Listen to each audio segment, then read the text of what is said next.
Por favor, no te detengas ante el orden de las cosas. Desde tiempos ancestrales te enseñaron a callar y a beberte la amargura en una jaula de concreto, donde el espantapájaros no para de espantar. A ver, haz que vuele el trino de tu voz, esa es la llave. Ese espantapájaros no vuela y ahora sabe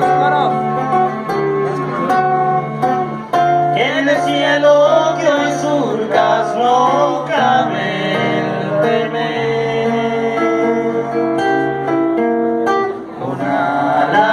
Escapa, mujer.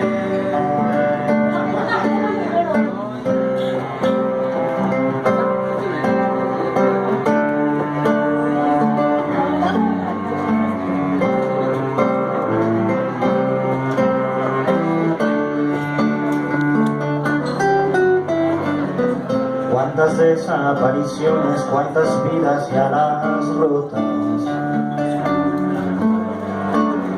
que cortaron para verte cada vez más inferior.